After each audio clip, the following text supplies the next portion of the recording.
청취자님 반갑습니다. 2025년 7월 9일 수요일인데요. 보내주신 세계 증시, 주요 지수, 종목 및 시장 동향 분석 자료, 이걸 토대로 해서요.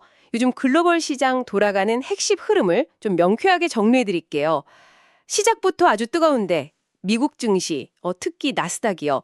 이게 2611포인트로 또 사상 최고치를 갈아치웠고 S&P 500도 6263으로 거의 최고치 다 왔습니다. 다우존스 지수도 44,458포인트로 상승 마감했고요. 와, 이 열기 도대체 어디서 오는 걸까요? 오늘 저희가 그 핵심 동력이 뭔지, 또 잠재적인 변수는 뭐가 있는지 중요한 정보만 쏙쏙 뽑아드리겠습니다. 네, 맞아요. 오늘 저희는 그냥 지수 숫자만 보는 게 아니고요. 그 안에서 어떤 일들이 실제로 벌어지고 있는지 좀 깊이 파고들 겁니다. 엔비디아나 애플 같은 이런 핵심 기술주들 움직이면 당연히 봐야 하고요.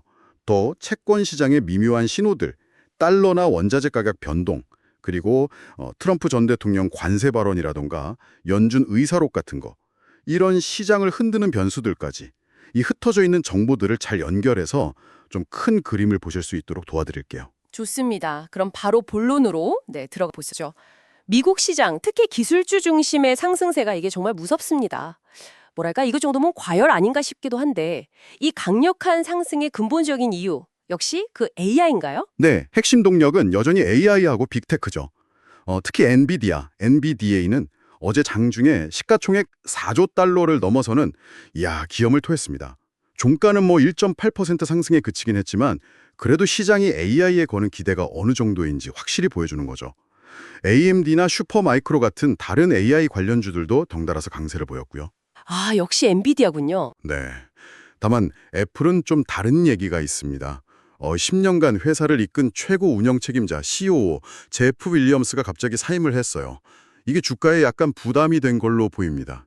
그냥 운영 공백 문제뿐만 아니라 앞으로 전략이 어떻게 될까 하는 불확실성으로 해석될 수도 있거든요.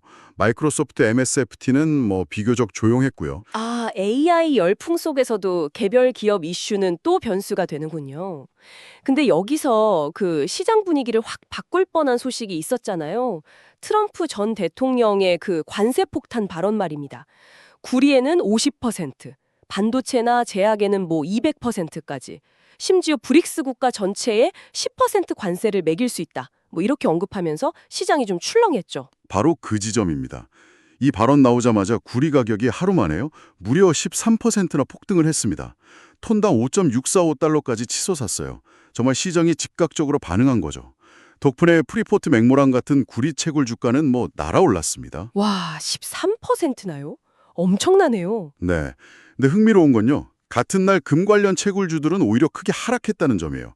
이건 국채 금리가 오르고 달러가 강세를 보이면서 금 가격 자체에 좀 하방 압력이 가해졌기 때문이죠. 그러니까 관세 이슈 하나에도 자산별로 반응이 이렇게 엇갈리는 겁니다. 와, 정말 복잡하게 얽혀 있네요. 구리 같은 원자재는 관세 우려에 급등하는데 금은 또 다른 요인 때문에 하락하고. 그럼 채권 시장이나 외환 시장의 다른 움직임도 좀 더 자세히 짚어주시죠. 네, 채권 시장을 보면요. 10년 만기 국채 수익률은 한 4.34% 근처에서 큰 변동은 없었고요. 2년물 금리는 약 3.88% 수준을 유지했습니다. 근데 이제 장기 금리가 단기 금리보다 버디게 오르거나 살짝 내려가면서 장단기 금리 차가 좁혀지는 그 플래트닝 현상이 나타났거든요. 이건 보통 시장이 앞으로 경기가 좀 둔화될 수 있다 이렇게 보거나 아니면 중앙은행의 금리 인하를 점치는 등 약간 조심스러운 시각을 반영할 때 나타납니다. 아, 플래트닝 현상이군요. 네. 한편 달러 지수 DXY는 0.2% 상승하면서 2주 만에 최고치 수준까지 다시 올랐고요. 반대로 금 가격은 온스당 3,295달러 부근까지 좀 밀렸습니다. 국제 유가 WTI가 한 68.1달러, 브렌트유는 70달러 정도였는데 이것도 소폭 하락했고요. 전반적으로 보면 안전자산 선호 심리랑 특정 원자재 이슈가 좀 섞여 있는 모습입니다. 그렇군요. 채권 시장은 신중한데 달러는 강세라 투자자 입장에서는 이게 방향 잡기가 쉽지 않겠습니다. 이런 상황에서 연준은 어떤 생각을 하고 있을까요? 마침 6월 FOMC 의사록도 공개됐죠? 네. 연준은 지난 6월 회의에서요. 최근 물가 지표가 조금 불안하긴 했지만 그래도 전체적인 물가 상승 둔화 추세는 유효하다. 이렇게 판단한 걸로 나타났습니다. 즉 물가 충격은 일시적일 수 있다는 기존 입장을 유지한 거죠. 그래서 금리 인하 논의는 하반기에 계속 이어가겠지만 당장 7월 회의에서 금리를 내릴 가능성은 낮다. 이 점을 다시 확인했습니다. 시장은 여전히 연내 인하 가능성에 기대를 걸고 있긴 한데 연준은 계속 신중 모드를 유지하고 있는 셈입니다. 미국 외의 다른 지역 시장은 어땠는지도 간단히 좀 짚어주시죠. 네, 유럽 증시는 미국하고 EU 간의 무역 협상 관련해서 좀 불확실성이 있다 보니까 혼조세를 보였고요. 특히 독일하고 영국 증시가 좀 하락했습니다. 아시아는 지역별로 좀 달랐는데요. 일본 플러스 0.2%, 한국 플러스 0.6%, 중국 플러스 0.4%는 올랐지만 홍콩 마이너스 0.9%는 하락 마감했습니다. 각국의 어떤 무역 정책이나 지정학적 리스크에 대한 반응이 좀 엇갈린 결과로 보입니다. 그리고 기업 소식으로는 제약사 머크가 호흡기 질환 치료제 개발사인 베로나파마를 인수한다는 소식도 있었습니다. 자, 그럼 이 모든 정보를 쫙 종합해 볼 때 우리 청취자님께서 지금 가장 주목해야 할 핵심 포인트는 뭘까요? 몇 가지로 정리를 해볼 수 있겠는데요. 첫째는 역시 AI와 빅테크가 주도하는 이 성장 스토리는 단기적인 변동성이 있더라도 중장기적으로는 여전히 유효해 보인다 이거고요. 둘째는 트럼프 전 대통령의 관세 관련 발언이나 연준의 금리 결정 같은 정치적, 정책적 변수들, 이게 당분간 시장의 가장 큰 변동성 요인이 될 거라는 점입니다.